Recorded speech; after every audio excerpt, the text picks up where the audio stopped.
Hello everyone, I'm Dr. Angela Puca and welcome to the Livestream Symposium. As you may know, I'm a PhD and a university lecturer, and this is your online resource for the academic study of magic, shamanism, paganism, esotericism, basically every religious tradition that has some kind of magic in it. That's what really fascinates me from a research point of view. So first of all, let me see who's there.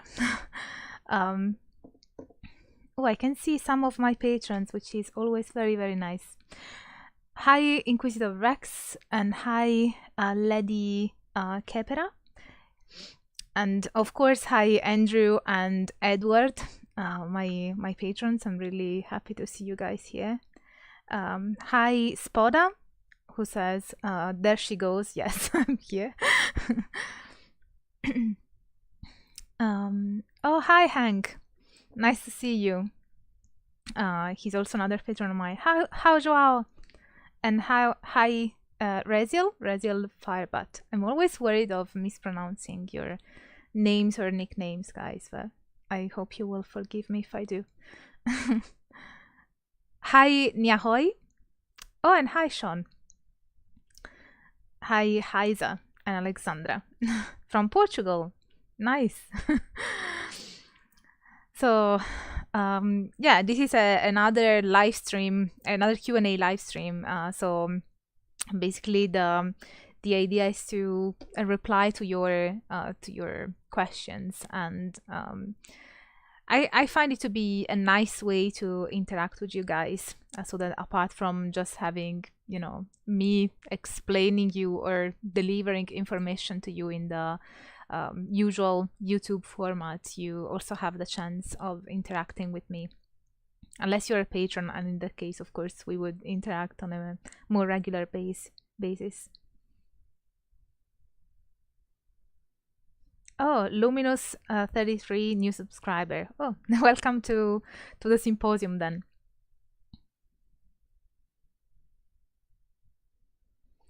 And yeah, as academic police, I said, if you have a question, it's always best to put question in caps locks, so that I can see better, you know, which of your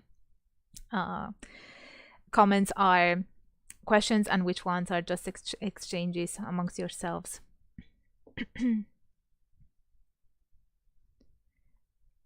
Gorgeous Roddy says, greetings from the cool high desert mountains of Arizona.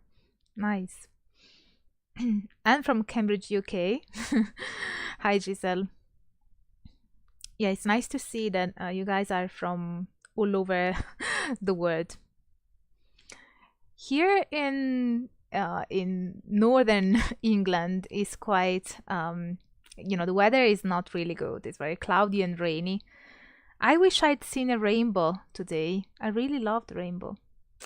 Gives you hope that the sun is just about to come out again.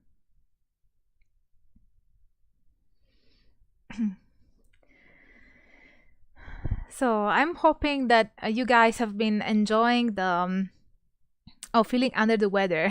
I'm so tired. I'm sorry, Mr. Cranen. I hope I pronounced it right. So I hope you guys have been enjoying the episodes this month. We've had 2 episodes on Rosicrucianism and on astrology, which was a collaboration with Philip from Let's Talk Religion. I always love to have collaborations, and actually just recently we have started our own community with religious studies scholars, which is nice. Oh, I can see the first question from Tony. So, Dr. Puka, my native language is Arabic, and my aspiration is to translate Arabic esoteric texts to English. Can I use this advantage, Arabic language, to get a master's scholarship from the US? Yeah, definitely. Usually languages always help. So if you want to get a master's degree or even a PhD, it's usually best to not only master the subject, but also to have something unique about yourself in terms of your skill set that will allow you to to do that specific research. So languages are a great skill set. So in my case, for instance, I did my PhD in the UK, but I know Italian, of course, because I'm Italian, and my fieldwork was in Italy. And my research will be published and was written for my PhD in English. So I think that when you have the advantage of knowing more than a language, it's always a good thing. Always best to know more languages, I'd say. And also it's one thing that is often misunderstood outside of academia is that academic knowledge tends to be very specific and very narrow, and that is because the intent of academic scholarship is to advance knowledge in a specific field. So if you are specialized, usually academics are specialized in a very narrow area. It's not just, you would think that esotericism is already a very small subject, but actually it's not small at all. It's very big and wide. And of course, in terms of the historical span of esotericism, as much as all the different countries and cultures. So usually, at least when it comes to the academic side, you need to be very narrow and very for your research to be contextual. In my case, my context is contemporary Italy, so I study esotericism there. And also I study esotericism. I address and cover and tackle the findings in scholarship on esotericism more generally for the YouTube channel, but in my own academic research I focus on contemporary Italy. So Travis is asking, I plan to visit Mongolia this summer and wonder if you have any connection or are aware of shamanism researchers there. In Mongolia? No. I cannot recall any researcher that I know that specializes in shamanism there. I'm sure there are, but no one that I personally know. Yeah, maybe leave me a comment so that I can remind myself to look that up, but nobody comes to mind. I know a researcher that studies shamanism in Nepal, for instance. There are several researchers that I know that study shamanism in India and Japan. But yeah, nobody that comes to mind that does their field work in Mongolia.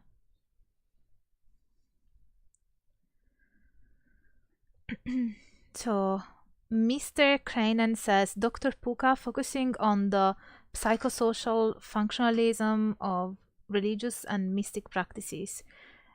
Do you think mysticism can make the transition to secularist practice?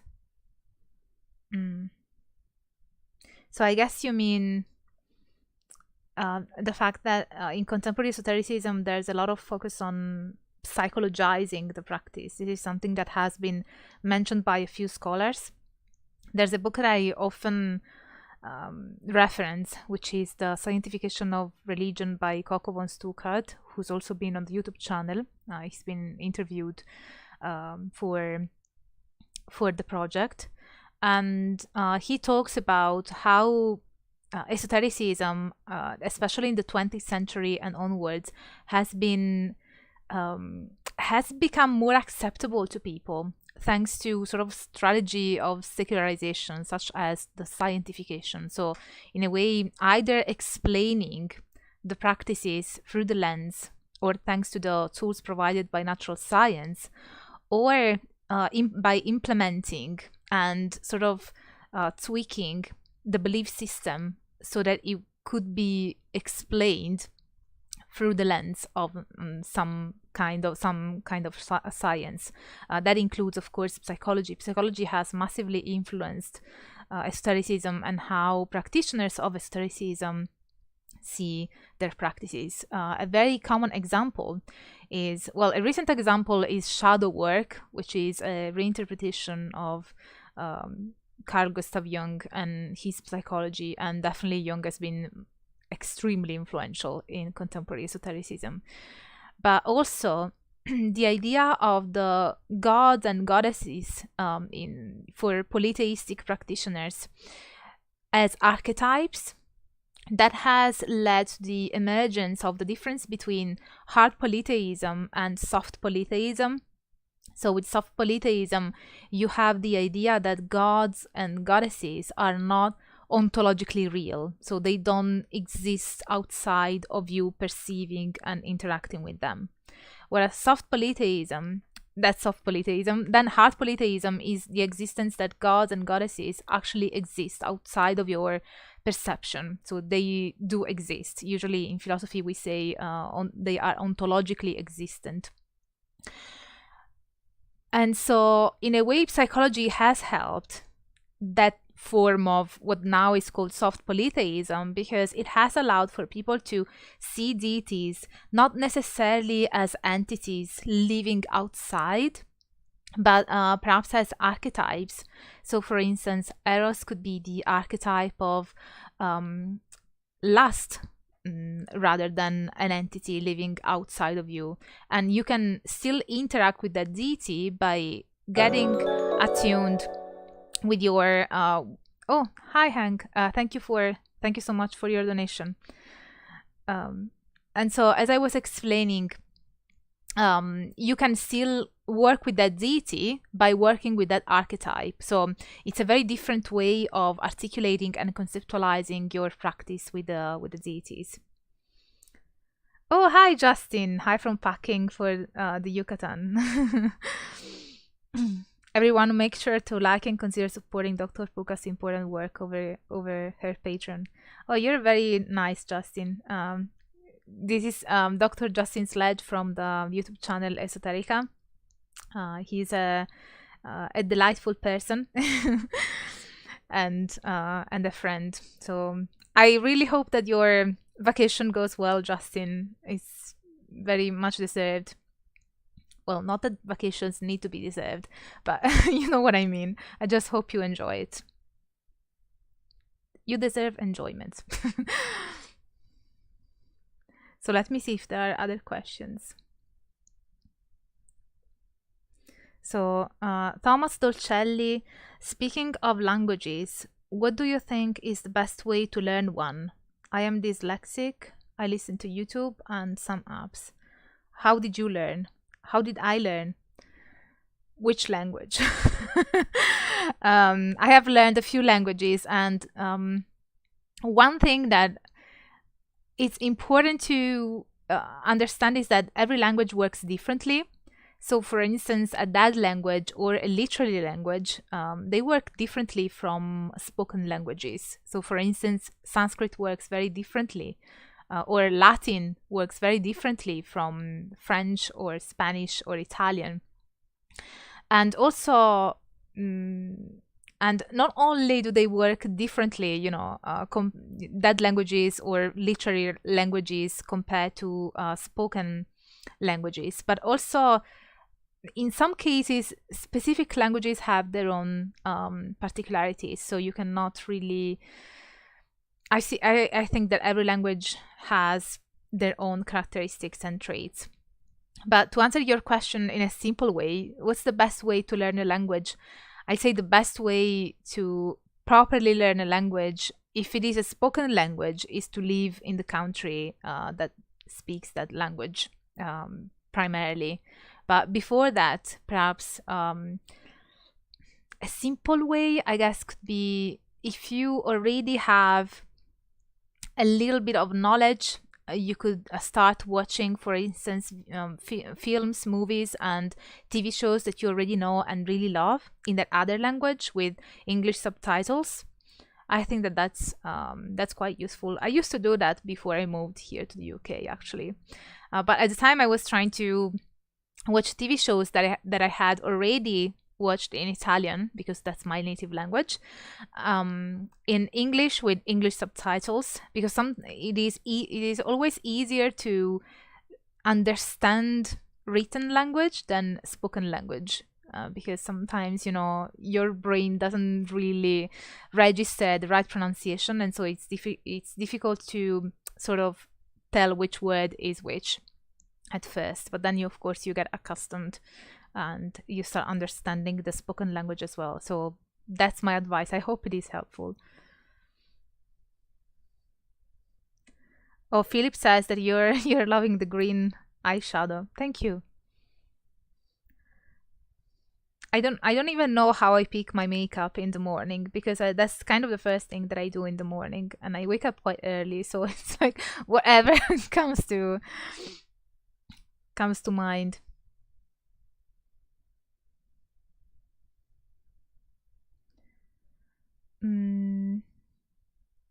Reziel says, can you please address the cemeteries in Napoli? Napoli is my home city, and in English is usually translated as Naples. What do you mean by addressing, like in a video, or addressing them in terms of explaining them? Yeah, there are quite a few cemeteries that are interesting, but also churches. There's a lot of I wouldn't say, usually in Italian we say cult, but it's not, it doesn't have the negative connotation that it has in English. It's more like not quite the worship, but there is just a set of beliefs and practices around the dead. And so you have that there are some churches and also specific cemeteries that have skulls and bones, and sometimes it's also like statues of skulls, and they are thought to bring luck to the person that touches them. So there is a church in Napoli, in Naples, where you can see that the skull is sort of eroded by people touching it all the time when they pass by, which is interesting. But yeah, I find it interesting because there are some I find fascinating those beliefs and practices around the dead that are life-affirming, because sometimes we associate death with the end of things and something that is scary and that is upon us. But it's also perhaps the case that death is the reason why life exists. So I personally find it fascinating, the beliefs and practices that around the dead in every form that are life affirming.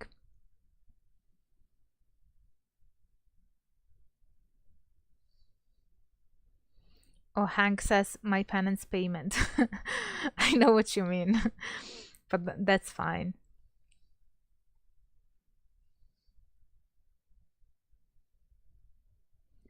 So, oh, hi Cipriano.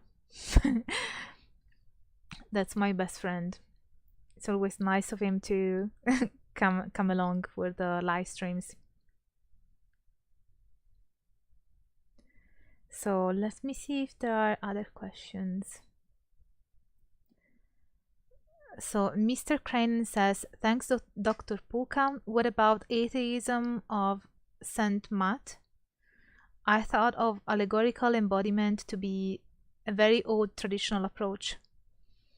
I worked on a dissertation focusing on creative self-actualization through practices like transmediumship, drawing parallels between these the elevating effects of mindfulness meditation. Oh, that's interesting. But I don't know what you mean by the atheism of Saint Matt. If you could elaborate so that I can gather what is that you're asking, or perhaps it's something that I'm not familiar with.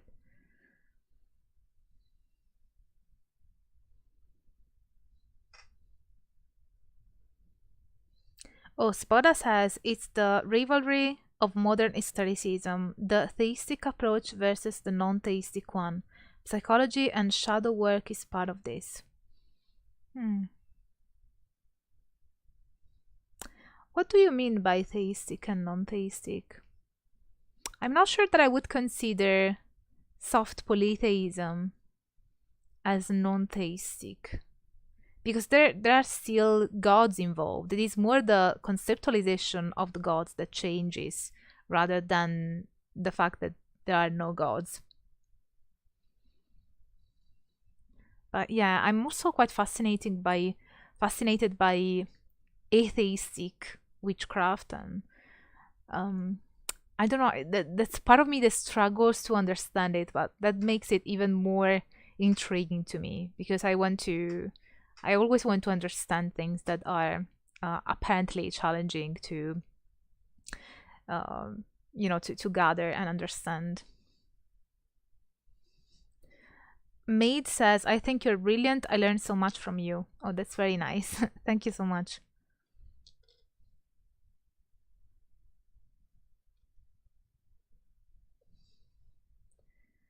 So,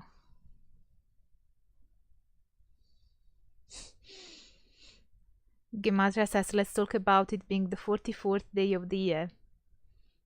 What does it tell us?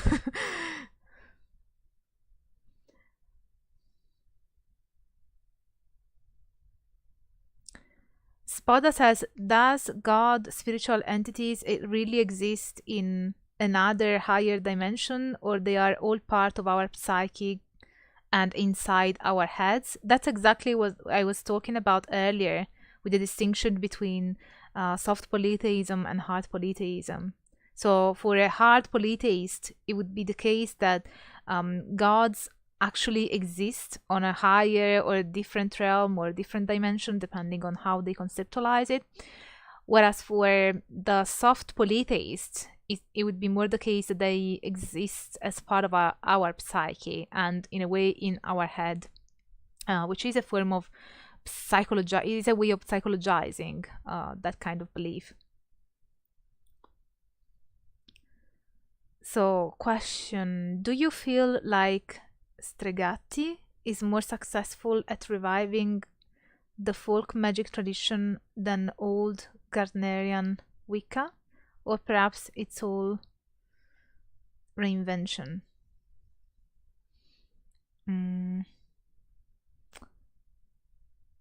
Stregatti, I'm not familiar with. Is this an author, or do you mean Grimassi?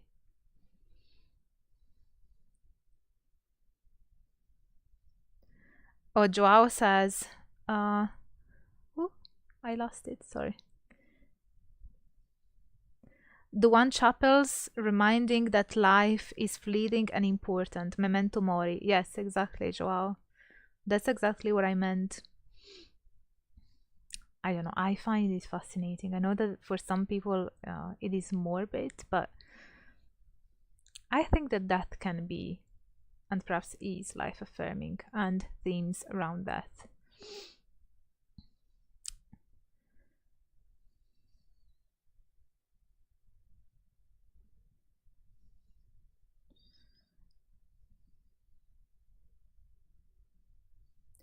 So, Hank as a question: are there studies evaluating why cultures conducted specific religious practices for millennia in some cases, while the scientific community claims that those practices have no efficacy?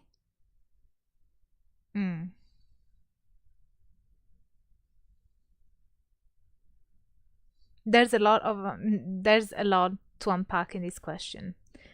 Are there studies evaluating why cultures conducted specific religious practices, while the scientific community claims that these practices have no efficacy?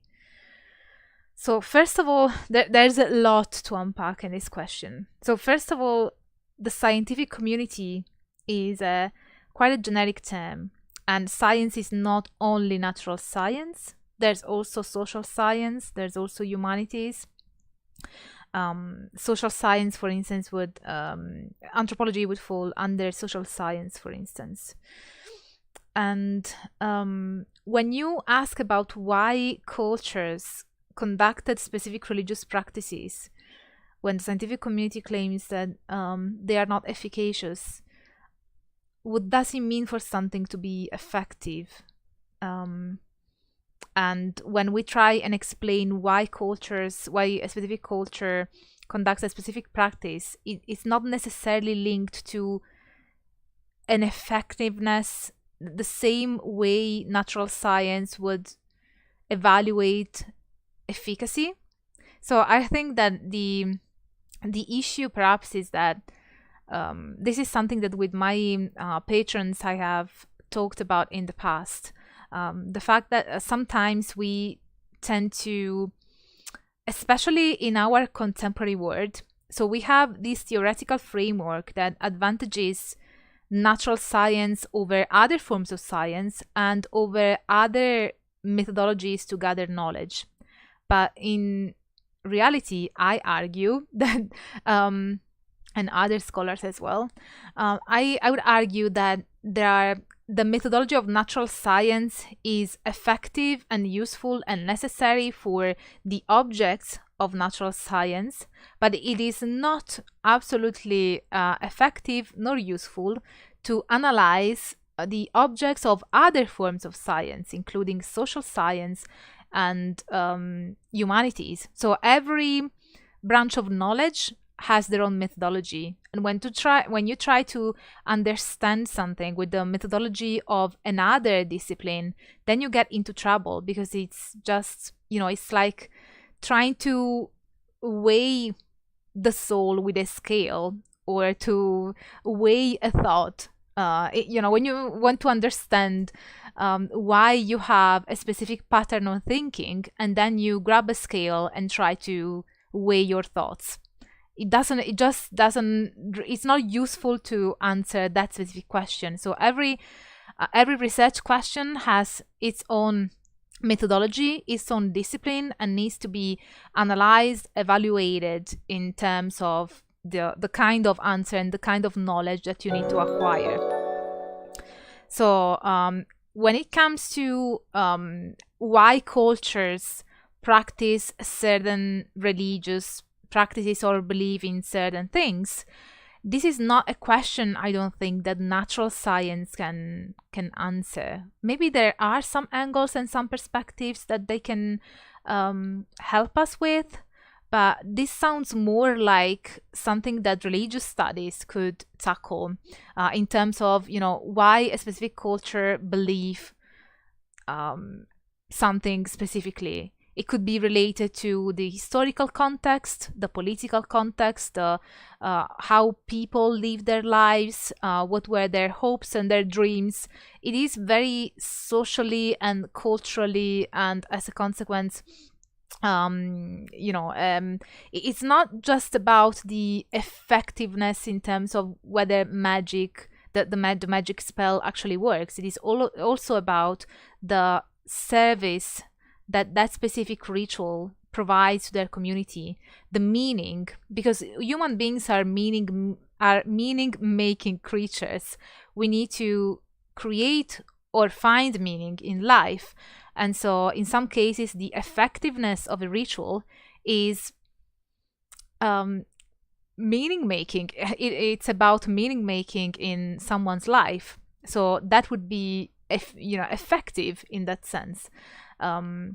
If we talk about, if instead the question is why people have practiced magic for millennia, even though natural science has not proven its the effectiveness of magic, that would be a different question, I guess. And I'm not sure whether that's the one you wanted to address, but that would be quite complicated. I guess that even in that case, you could have a sense that there are some aspects that perhaps natural sciences could not provide the best methodology to answer that specific question. That's what I say. I think that we live in a social cultural paradigm that believes that natural science specifically, not science, but natural science, has the explanation to everything in life, not just the biology of my body that gets explored by biologists and other natural scientists, but also they are supposed to provide an answer to metaphysical questions. So I think that that is more of a cultural, it's more of a cultural framework that we are within, this kind of assumption that takes the priority to acquire proper knowledge. I hope that it was clear and it made sense. Let me know, Hank.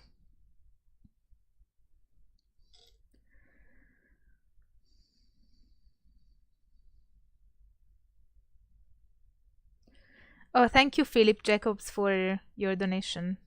I was caught in in answering the question, and I didn't see it earlier.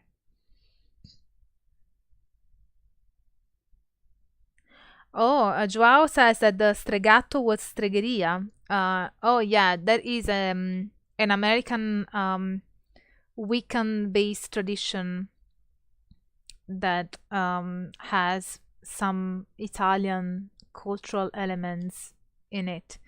It's one of those things that theoretically that should have been one of my first videos, considering my specialism, but I have to muster the courage to make that video and be very, zen about it, because I'm always very respectful of practitioners and belief system. I think that religion and spirituality are very important to people, and especially if you do anthropological research, you really see when you interview people how much that means to them. So I'm very respectful of what people believe and their practices, and whether that specific practice has what they claim historically is actually accurate, whether their historical claims are indeed accurate. That is a different matter. It doesn't necessarily mean that the practitioners are bad people or anything like that, but you do find that there are claims of cultural authenticity or historical claims that are not really backed by any reliable source.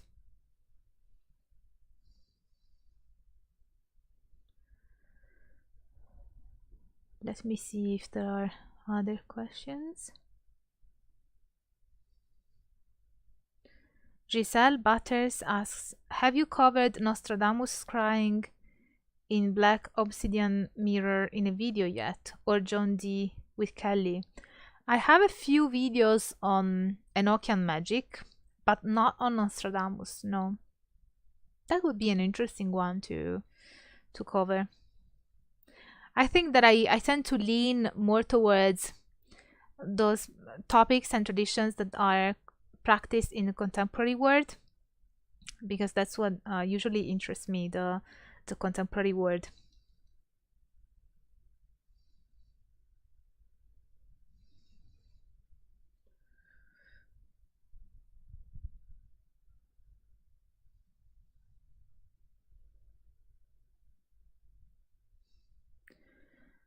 Med is asking, what is meant by vecchio religione? Well, it's I think it's vecchia religione, and it is still connected to, it is often used in the stregheria that we were talking about earlier. And in Italy, we don't have any tradition we refer to as vecchia religione, by the way, in Italian means old religion. And I've done all my PhD researching Italian witchcraft, and I've never heard of anyone referring to something like the old religion, unless they were influenced by Wicca and contemporary paganism. But I know that it is a term used by those that are interested in Leland and Grimassi's works.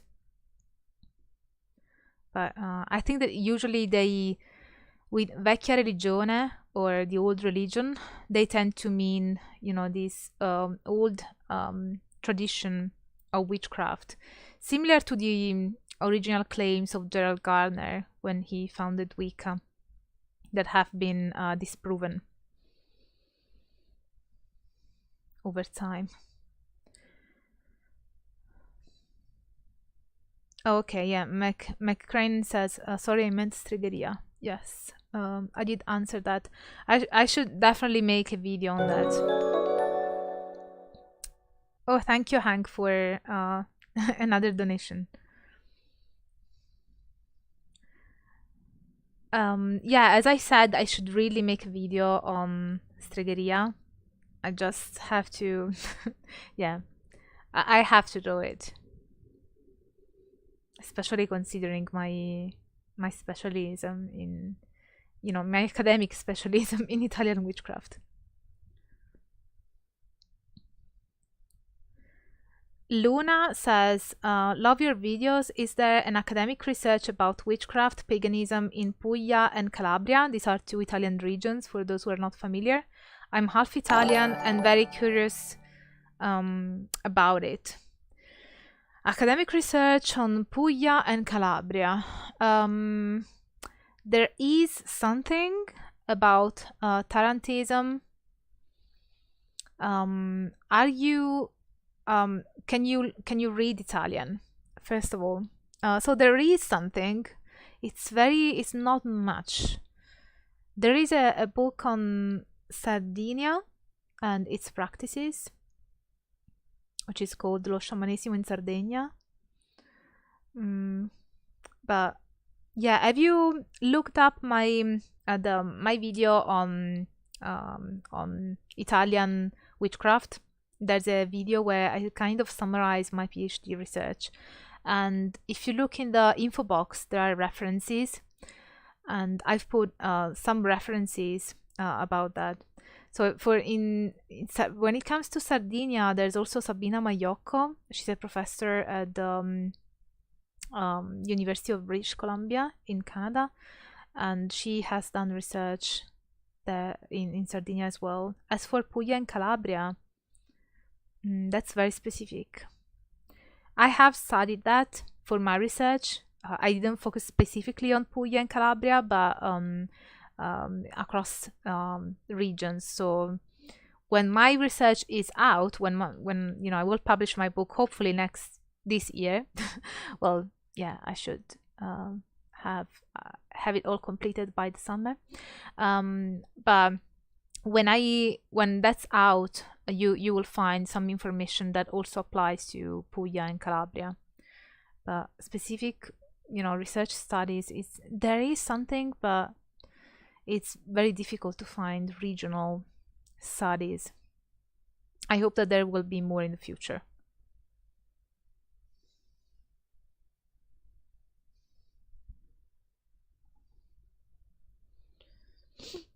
So McCranen says, I'm under the impression that the only folk magic practices that endure are those that proved some effectiveness in some way. The thing is that when we talk about effectiveness, that's a tricky thing to define to begin with. So what is effective? What produces the intended effect on the person? That's one matter. Then when we talk about natural science, the way they measure effectiveness, it's more standardized. So I think that one of the issues when there are studies in natural science that try to prove the effectiveness of these kind of practices is that magical practices, including folk magic practices, are not easily standardizable. So it's extremely difficult, I think, to make them fit a certain methodology that would be approved by, a peer-reviewed journal in natural science, because you need to have randomized control trials, and it's when it comes to magic, it tends to be more personal and very difficult to standardize. So, for instance, if I were to to have an experiment in natural science, I would need 10 shamans. These 10 shamans need to, I don't know, I'm giving an example here, need to try and heal 50 people, and then you would sort of measure the percentage of those that were actually healed by the shaman. Or maybe you could have a sample of those healed by the shamans and another one of those healed, a group of those healed by the traditional medicine, and see whether the percentage of those healed by the shaman is either equal or is superior to the ones healed through traditional means. But the issue is that with the shamans, you wouldn't have that every person that goes to the shaman gets healed in a way that a medical doctor would heal or give meditation to a patient.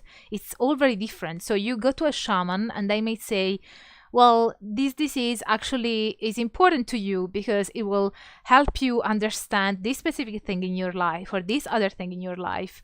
And then they may say to another person that what they need to be healed from is something different than what they think, that actually the real disease is something that they cannot see and has not been diagnosed yet.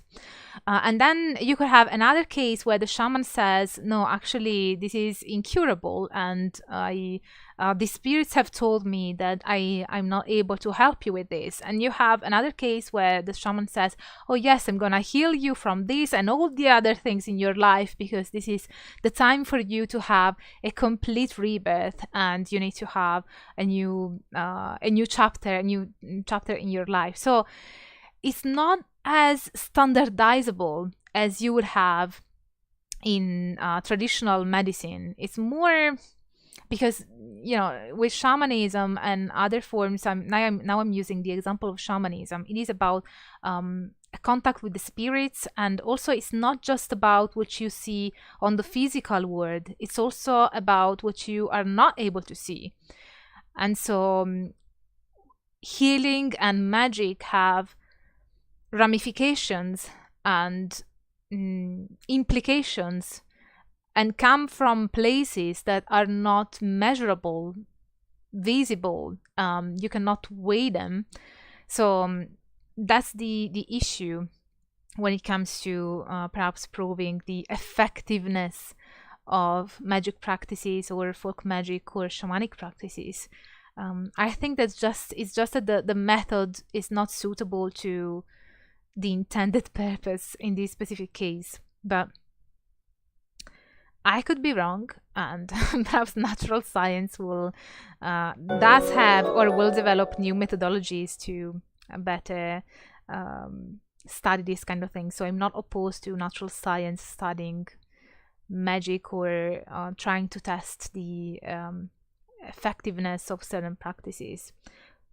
When it comes, as far as I'm concerned, any form of knowledge, any form of study or experiment, they are all beneficial and useful, because that's all added knowledge.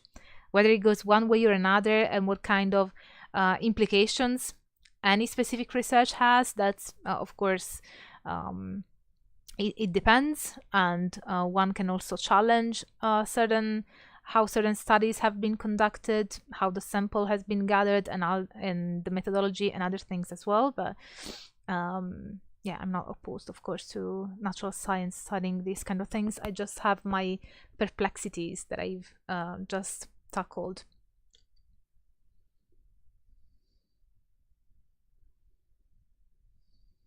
Oh, thank you, Daniel Constantine, for your donation.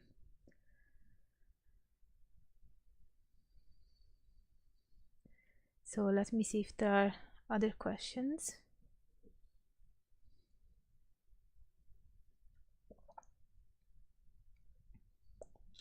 Hank says, I believe providing magic is an impossibility. Love your depth of the answer you gave. Thank you. Oh, thank you, Hank. I'm really happy that you found it useful.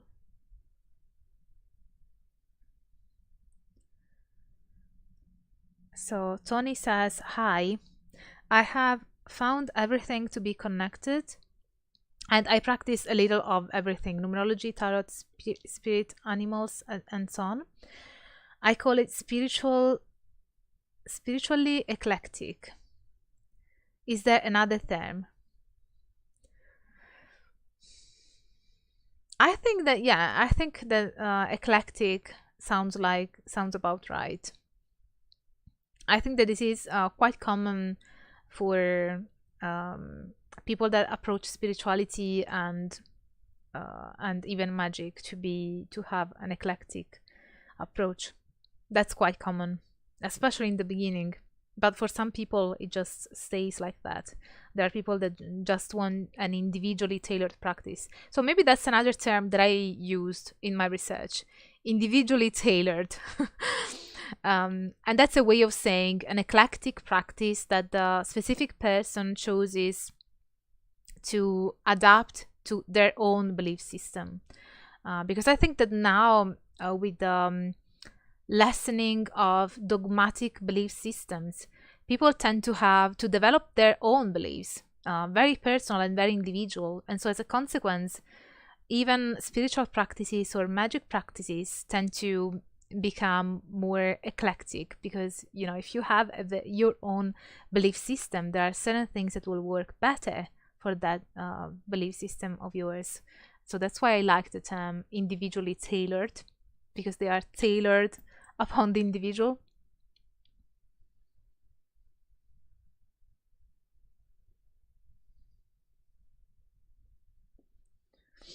So Skull Cowboy says, are you aware of any study on the effect of media on the practice of the occult? Oh, well, there are numerous studies on that. It depends what you mean. I have published an article in a peer-reviewed journal on how the use of social media has reshaped the Italian folk magic tradition, for instance. It really depends on what you mean by the effect of media on the practice of the occult, because there are numerous ways in which social media have influenced the occult, definitely. So if you do a search on Google Scholar, although not everything that comes up with Google Scholar is actually academic, but at least you will have a sense of the publications that are out there. And in most cases, not in all cases, Google Scholar will give you academic sources.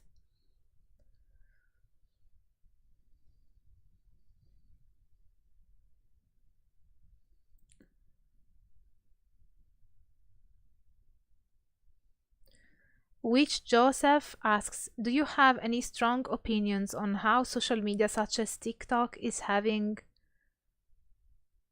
on the practice of magic and witchcraft generally? So like the effect, I guess you mean. That's interesting, and I am working on that in my academic research, the effect of social media on witchcraft, and including TikTok. It's funny because now I'm a TikToker too, so should I include myself? But I don't think so, because I don't think that I'm actively part of the community, but I'm on TikTok. I produce the same kind of content that I produce on YouTube, but in a TikTok format. But I think there are many ways in which TikTok and social media are influencing witchcraft, the community of practitioners. I think that one of the main ways is that there are very rapid changes in the community, and perhaps another thing is that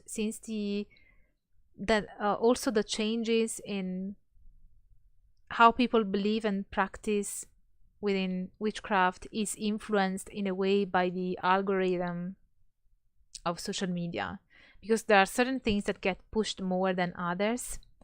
And for instance, sometimes on TikTok, as my patron Andrew always liked to remind me, controversial topics or things that arouse controversy tend to attract more attention and be more pushed by the algorithm.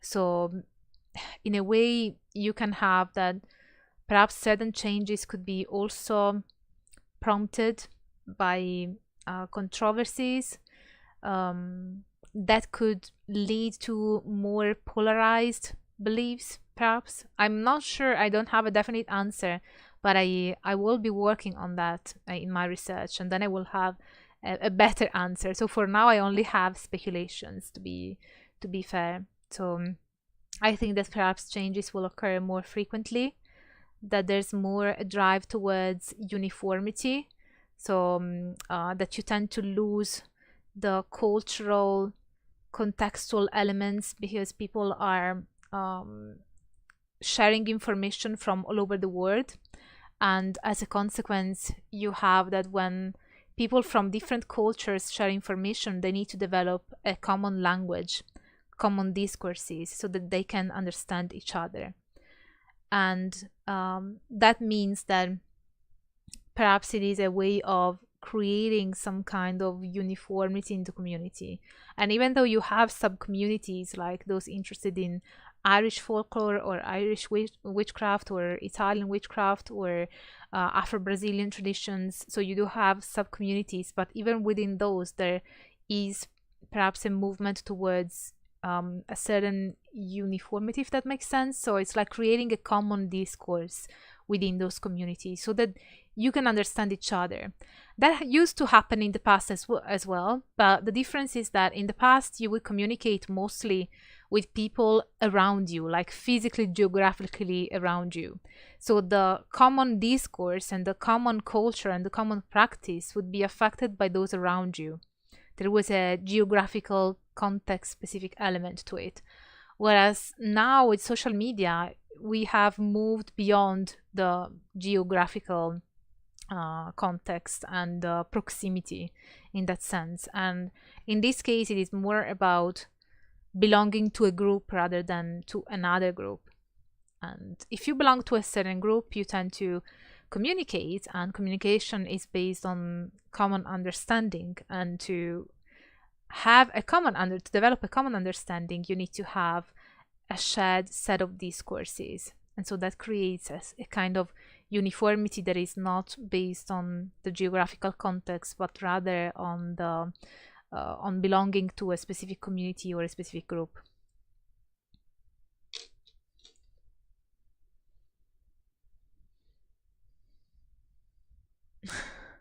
Inquisitor Beck says, damn it, I got distracted with pizza. Well, you're forgiven. Unless it has pineapple on it. In that case, it's a no-no. I'm the stereotypical Italian fussy about food. Joao says, it's been a symbol used in many old religions, alchemy and thelema. Oh, are you talking about... Which symbol are you talking about? I'm lost. Okay, there was a reply to Owen killing. Where did the elven star or heptagram come from? And Joao says it's been a symbol used in many old religions, alchemy and thelema.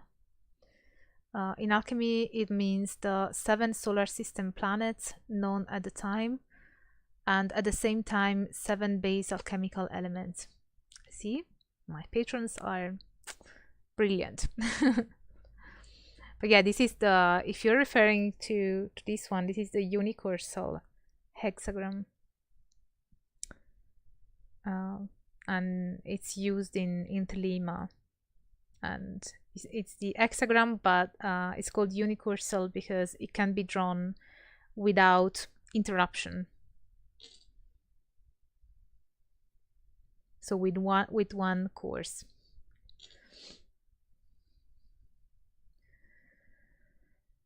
So let me see if there are other questions. So Hank JB asks, have you studied mysticism within a pagan context? What do you mean by mysticism, Hank?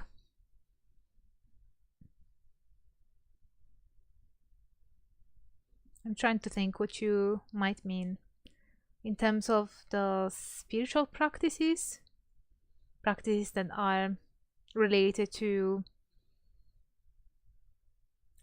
moving forward in their spiritual religious path rather than doing magic. Yeah, let me know so that I can address the question in a more precise way.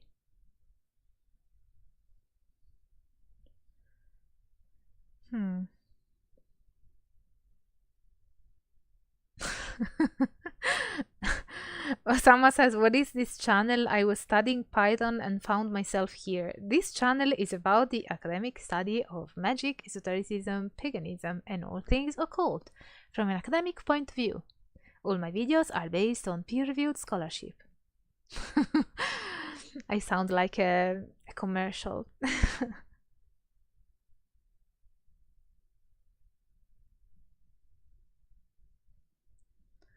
So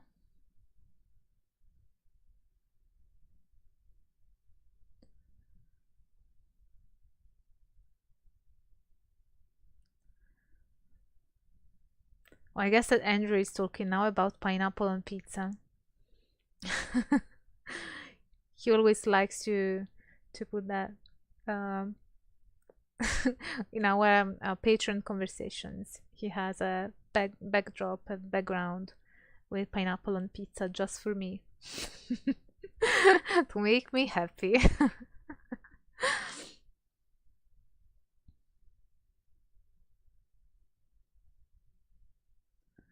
So Owen Keeling says, are you aware of the mud shadows mentioned in Castaneda's The Active Side of Infinity?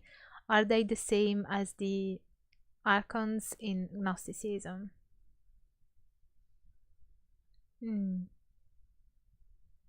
Can see why you would see a parallel, but I would say no. No, I don't think so. And usually, as I often mention, the tendency of seeing different spirits or different groups of spirits or different deities as the same, it's a very perennialist approach that practitioners take. Perennialism means having this sort of theoretical approach to esotericism that implies that different things from different times and different cultures may underlie the same essence, the same core knowledge, or the same core belief. That there is something that accumulates, that goes beyond the cultural differences and the differences in time that underlies these things. But that is an approach that, from the point of view of practitioners, whereas religious studies scholars tend to study things in context. So that is really important. So it's usually extremely rare that you would actually find that one deity is linked to another from a different time or a different culture. You really need to have solid historical evidence to claim something like that from an academic point of view. Then from a practitioner's point of view, it's belief, it's religious or spiritual belief. So it doesn't necessarily have to abide by the historical evidence. One can definitely detach the evidence from the belief, as long as the two are, that there is an acknowledgement that the two are kept separate and not mixed.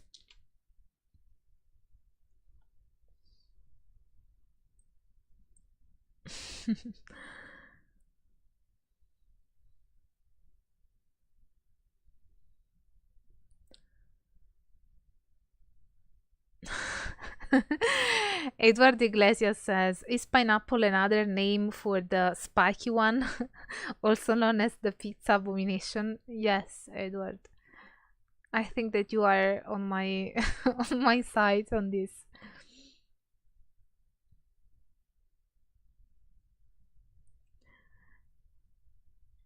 So Osama Esmail says, well, since I'm a Muslim, what do you think of Islamic Sufism and the works of Muslim jurists and scholars regarding it, for example, Al-Ghazali and Ibn Arabi.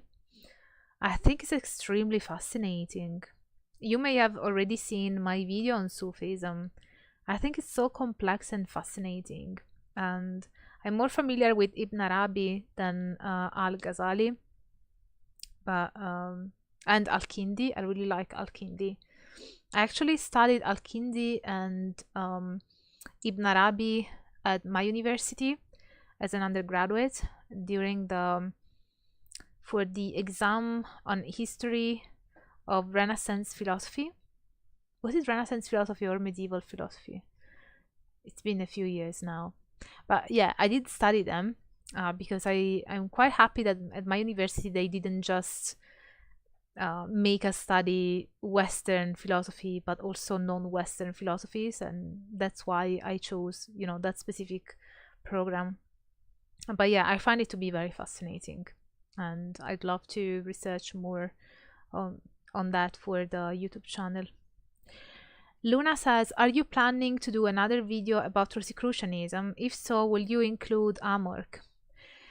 Yes, I will definitely do another video on Rosicrucianism in the contemporary world. So you may have noticed that my videos so far have covered the 17th, 18th centuries, and the next one will cover the 19th and 20th century.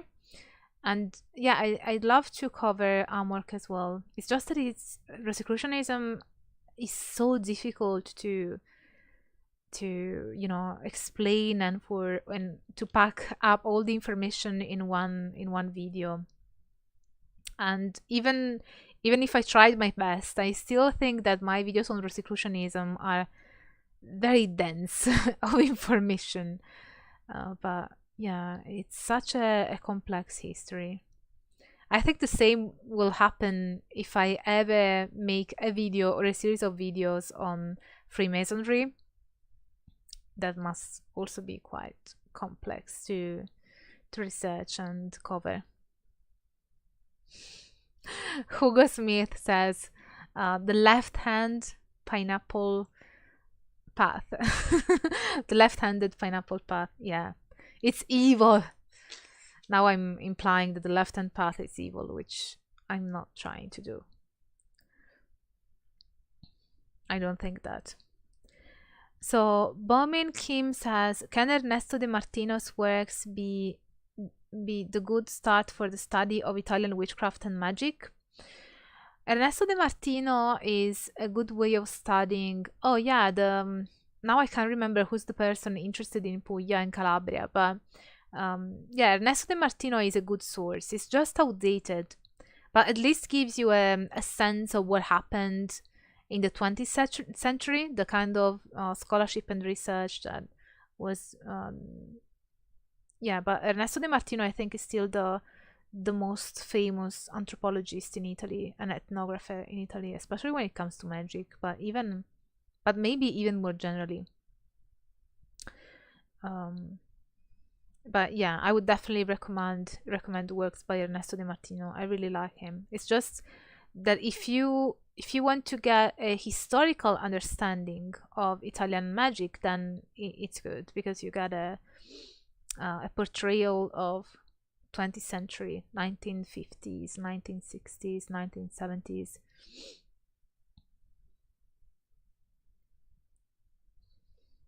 What's that, Andrew? I cannot wait for Angela to get to this thread. What's that? If we ever meet, Andrew and I, along with other patrons, I'm sure that he will try to feed me pineapple on pizza.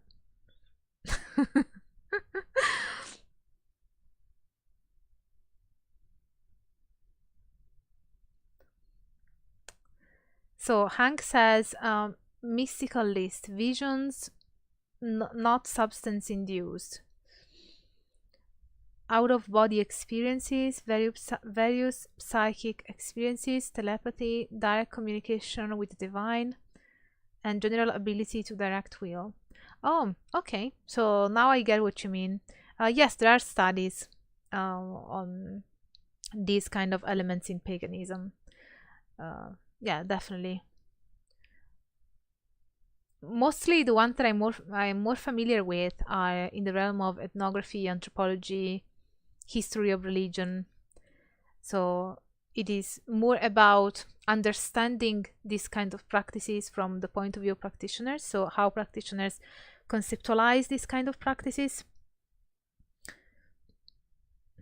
But yeah, there are studies on that. Maybe we can talk more about that in the in our Patreon call.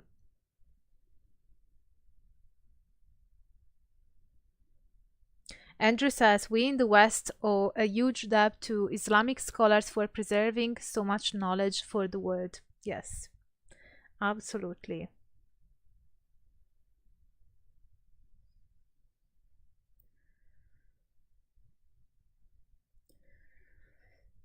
So, yeah, I guess that we could end the live stream here.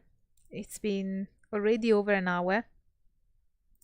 But as always, it was nice to interact with you guys. And there were some very interesting questions.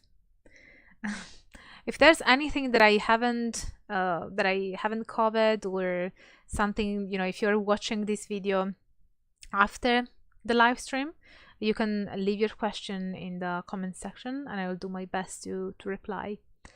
And otherwise, thank you very much, guys, for coming over and attending this live stream. And yeah, so whether whether you are here live, or you're watching this after it goes live afterwards, yeah, if you like this video, don't forget to smash the like button as always. Leave a comment and let me know if there are any questions that I didn't get the chance to answer. Leave them in the comment section. And as always, stay tuned for all the academic fun. And don't forget that if you like my project and want to support my work here on YouTube, I would really appreciate if you would consider supporting my work with a one-off PayPal donation by joining memberships or my inner symposium on Patreon. And I can see that some of my patrons and even channel members are here, which is very, very nice. But yeah, thank you all for coming, and I hope that you have a lovely day and that you've had or are having a lovely weekend. So see you next time. Bye for now.